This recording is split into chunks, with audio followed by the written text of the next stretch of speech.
Alhamdulillahilladzi nahmaduhu isti'maman li ni'matihi wa istislaman li 'izzatihi wa istihsaman min ma'siyatihi wa istihfadan min 'adzabihi wa iqabihi. Innahu la yadhillu man hada wa la ya'illu man ada wa la yaftakiru man kafa. Asyhadu an la ilaha illallah wahdahu la syarika lah wa asyhadu anna sayyidana wa nabiyyana Muhammadan abduhu wa rasuluhu la nabiyya ba'dah. Allahumma fasalli wa sallim wa barik ala sayyidina Muhammadin wa ala alihi wa ashabihi wa junudihi wa ansarihi ila yaumiddin. Amma ba'du, faya ibadallah, usikum wa nafsi bitaqwallah, faqad fazal muttaqun. Qala Allah ta'ala, innallaha ma'al ladzina ittaqaw wal ladzina hum muhsinun. Ma'asyiral muslimin, jamaah salat Jumat yang mudah-mudahan dirahmati oleh Allah Subhanahu wa taala. Di kesempatan yang amat sangat mulia ini, mari sama-sama kita tingkatkan kualitas keimanan serta ketakwaan kita kepada Allah Subhanahu wa taala. Iman sebenar-benarnya iman, takwa pun demikian, dalam arti menjalankan segala apa-apa yang diperintahkan oleh Allah dan menjauhkan segala apa-apa yang dilarang oleh Allah. Sehingga dengan demikian mudah-mudahan kita termasuk dan tergolong hamba-hambanya Allah yang muttaqin atau yang bertakwa. Karena kata Allah, tidak ada yang mulia di sisiku kecuali hamba-hambaku yang bertakwa. Inna akramakum indallahi atqakum, innallaha alimun khabir. Ma'asyiral muslimin, ashadakumullah. Puji syukur mari sama-sama kita panjatkan kehadirat ilahi Rabbi, karena berkat perpacuan dan perpaduan keseluruh nikmatnya lah, alhamdulillah kita masih diberi kesehatan oleh Allah. Sampai dengan detik ini, alhamdulillah kita bisa melaksanakan sholat Jum'ah berjamaah dalam keadaan sehat walafiat. Coba kita merenung sedikit, wahai hadirin, berapa banyak teman-teman kita, sanak saudara kita, orang-orang tua kita, bahkan orang-orang yang kita cintai yang saat ini tidak ada bersama kita, yang ada di rumah sakit, makan pun tak enak, tidurnya tidak nyenyak, ibadahnya jadi tidak khusyuk akibat nikmat kesehatannya dicabut oleh Allah Subhanahu wa taala. Oleh karena itu hadirin, sedikit nikmat Allah, banyak nikmat Allah, kecil nikmat Allah, besar nikmat Allah, mau atau tidak mau, suka atau tidak suka, harus kita syukuri apa adanya. Karena Allah Subhanahu wa taala berjanji di dalam kitab suci Al-Qur'an, siapa orang yang mensyukuri atas pemberian nikmat yang aku berikan, maka aku akan tambah nikmatku kepadanya. Tapi sebaliknya, siapa orang yang ingkar, yang dusta, yang kufur atas pemberian nikmat yang aku berikan, kata Allah, maka ingat, inna azabi lasyadid, azabku amatlah pedih. Mudah-mudahan kita termasuk dan tergolong hamba-hambanya Allah yang pandai akan mensyukuri nikmat-nikmatnya, sehingga nikmat-nikmat yang lain bakal ditambah oleh Allah Subhanahu wa taala. Salawat bertangkaikan salam selalu tercurahkan kepada manusia pilihan, panutan umat manusia sepanjang zaman. Beliau adalah seorang nabi yang pangkatnya paling tinggi dari 124.000 nabi. dan beliau juga adalah seorang rasul yang pangkatnya paling tinggi dari 313 rasul, yakni Nabi besar kita Muhammad sallallahu alaihi wasallam, yang sudah dijamin oleh Allah masuk ke dalam surga dan sudah dijamin oleh Allah dihindarkan oleh api neraka. Mudah-mudahan kita kelak mendapatkan syafaat dari baginda besar Nabi besar kita Muhammad sallallahu alaihi wasallam. Masyiral muslimin, jamaah salat Jumat yang mudah-mudahan dirahmati oleh Allah Subhanahu wa taala. Ada orang yang terlahir di dunia ini awalnya baik, tengah-tengahnya baik, akhirnya menjadi orang baik. Maka orang yang seperti itu adalah orang-orang yang beruntung. Ternyata ada juga orang yang terlahir awalnya baik, tengah-tengahnya tidak baik, tapi akhirnya dia menjadi orang baik. Maka orang yang seperti itu adalah orang yang husnul khotimah.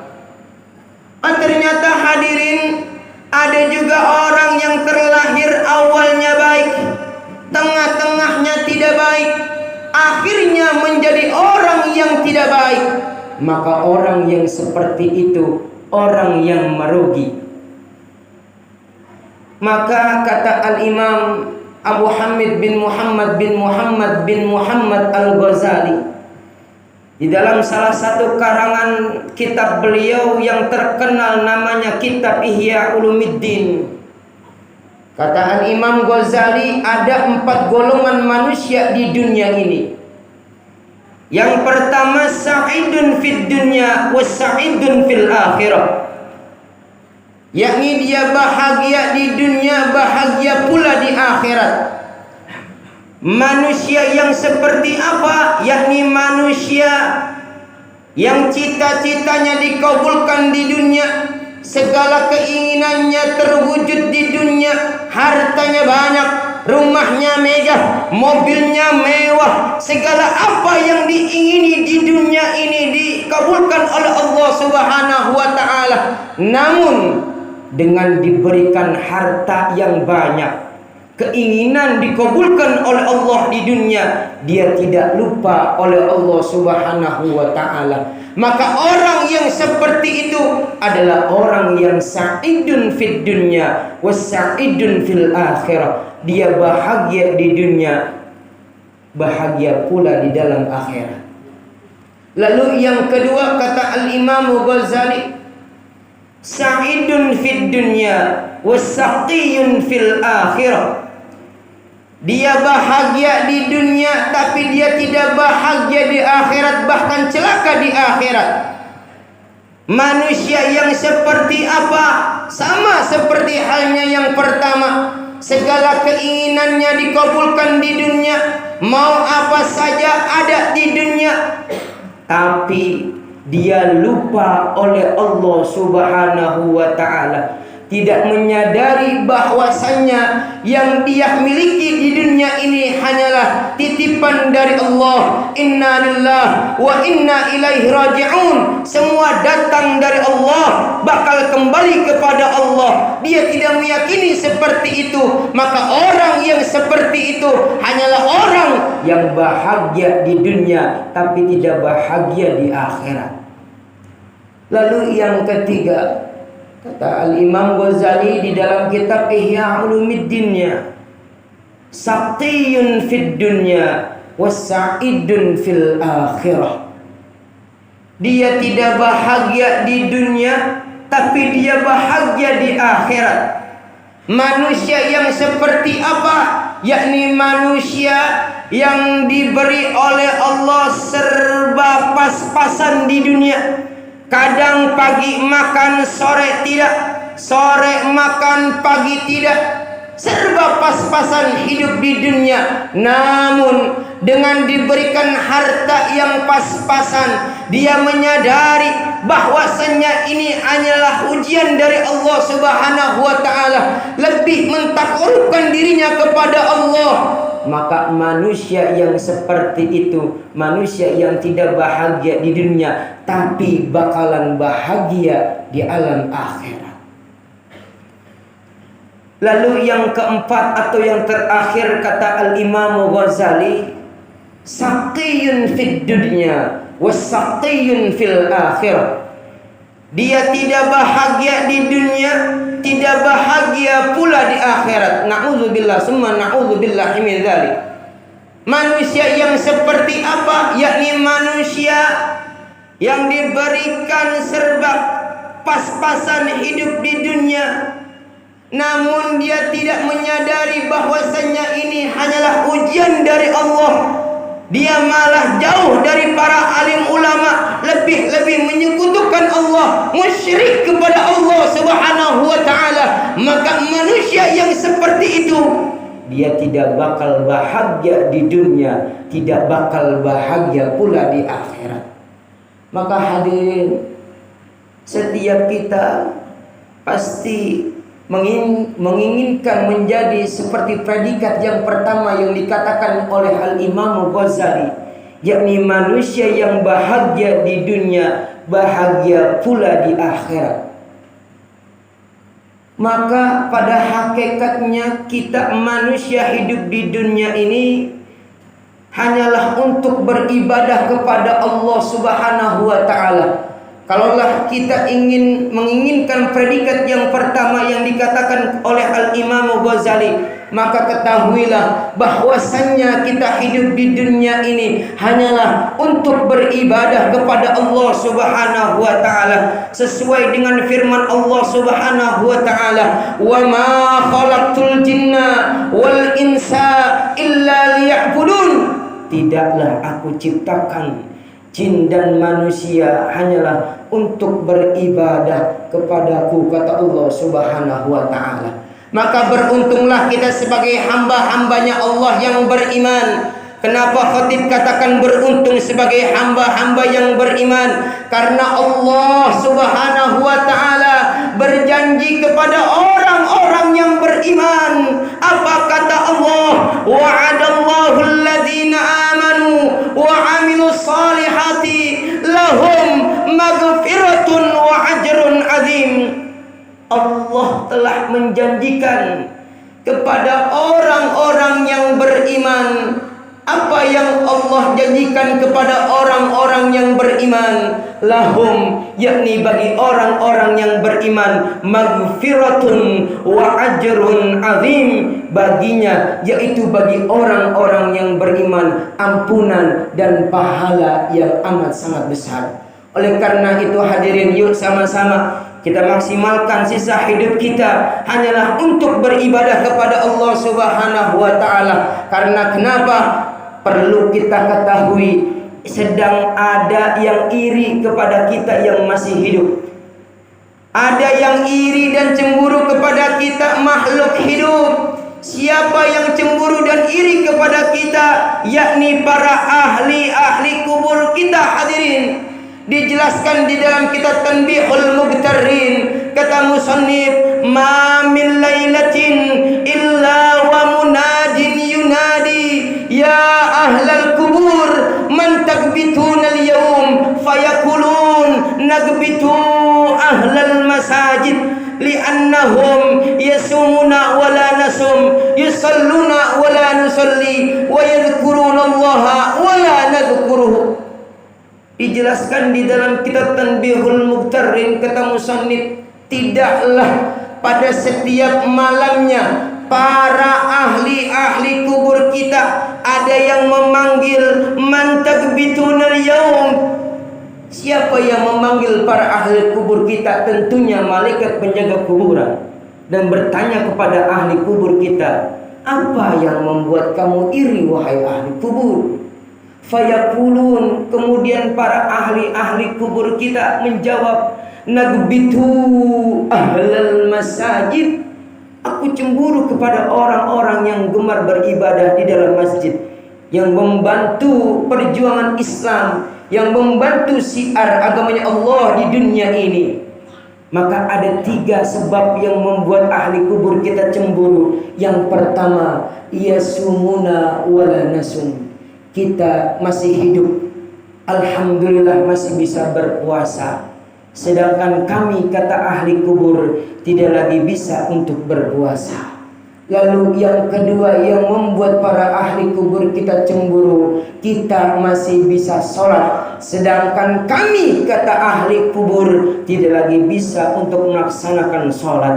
Yang ketiga, wa yadhkurunallaha wa la nadhkuruhu. Kita masih hidup, alhamdulillah masih bisa berzikir kepada Allah, menyebut asma-asmanya Allah, meminta ampun segala dosa-dosa yang kita perbuat. Sedangkan kami, kata ahli kubur, tidak lagi bisa untuk beristighfar, meminta ampun kepada Allah Subhanahu wa ta'ala. Oleh karena itu hadirin, sekali lagi, yuk sama-sama kita maksimalkan masa hidup kita hanyalah untuk beribadah kepada Allah Subhanahu wa ta'ala. Kita tidak tahu kapan datang ajal menjemput kita, entah besok atau lusa atau bulan-bulan yang akan datang. Kita tidak bakal tahu kapan ajal bakal menjemput kita. Maka seorang ulama pernah berkata, jangan tanya kapan datangnya tamu, tapi persiapan apa untuk menghadapi tamu. Begitu juga kematian, jangan tanya kapan datangnya kematian, tapi tanya persiapan apa untuk kau menghadapi kematian. Maka Al-Imam Ibnu Hajar Al-Asqalani dalam salah satu kitab beliau Nashahul Ibad yang disarahkan oleh Al-Imam Nawawi Al-Bantani, bahwa mati itu al-mautu ya'ti baghtatan, datang secara tiba-tiba, wahai hadirin. Oleh karena itu kita sudah mengetahui bahwasannya kematian itu datang secara tiba-tiba. Yuk kita persiapkan amal ibadah kita untuk alam yang kekal nanti, yakni alam akhirat. Mudah-mudahan tak kala kita dimatikan oleh Allah, mati dalam keadaan husnul khatimah. Dan terakhir sebelum saya tutup, melalui bulan Rabiul Awal, yakni bulan kelahiran seorang manusia pilihan, panutan umat manusia sepanjang zaman, junjungan Nabi besar kita Muhammad sallallahu alaihi wasallam. Yuk sama-sama kita sering-sering membasahi bibir dan lidah kita, terus berselawat kepada junjungan Nabi besar kita Muhammad sallallahu alaihi wasallam. Karena kata Nabi, man shalla alayya sallatan wahidatan sallallahu alaiha biha asra. Siapa orang yang berselawat kepadaku 1 kali, maka Allah akan limpahkan rahmat sebanyak 10 kali. Dan siapa orang yang berselawat kepadaku sebanyak 10 kali, maka Allah akan limpahkan rahmat sebanyak 100 kali. Siapa orang yang berselawat kepadaku 100 kali, maka Allah akan limpahkan rahmat sebanyak 1000 kali. Dan siapa orang yang berselawat kepadaku sebanyak 1000 kali, lan tamassahun nar, maka jasadnya tidak akan tersentuh oleh api neraka. Di dalam kaidah bahasa Arab, kata lan dan kata la itu beda hadirin. Kalau la itu masih bisa iya, tapi kalau udah ada kata lan, maka tidak akan artinya hadirin. Maka lan tamassahun nar, siapa orang yang berselawat kepada Nabi, lan tamassahun nar, jasadnya tidak akan tersentuh oleh api neraka. A'udzubillahi minasyaitonir rajim. Bismillahirrahmanirrahim. Wal asri innal insana lafi husrin illa alladziina amanu wa 'amilus solihati wa tawassaw bil haqq wa tawassaw bis sabr. Barakallahu li wa lakum fil Qur'anil 'azim wa nafa'ani wa iyyakum bima fihi minal ayati wa zikril hakim wa taqabbala minni wa minkum tilawatahu innahu huwas samiul 'alim. Wa qur rabbighfir warham wa anta khairur rahimin. Allahumma salli ala sayyidina Muhammadin wa ala ali sayyidina Muhammad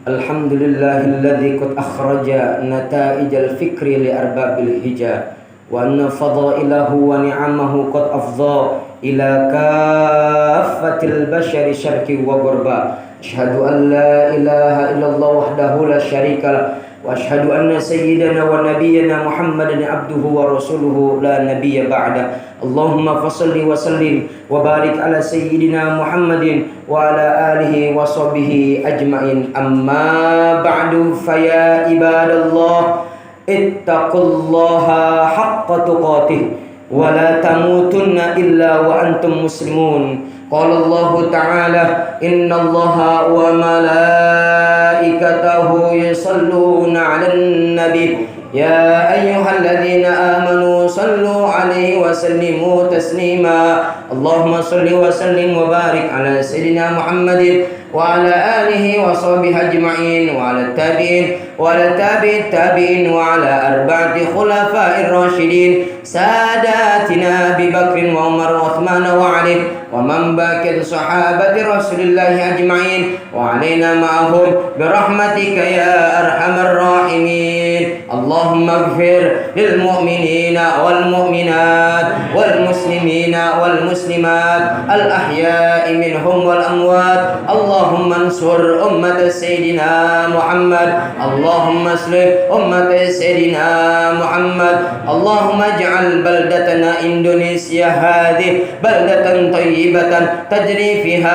ahkamuka wa sunnatur rasulih. Rabbana atina fid dunya hasanah wa fil akhirati hasanatan wa qina adzabannar. Ibadallah, innallaha ya'muru bis-salas wa tanhauna 'anil salas. Innallaha ya'muru bil 'adli wal ihsan wa ita'i dzil qurba wa yanha 'anil fahsya'i wal munkari wal baghi ya'idzukum la'allakum tadhakkarun. Fadhkurullaha al-'azima yadhkurkum was'aluhu min fadlihi yu'tikum wa la dzikrullahi akbar.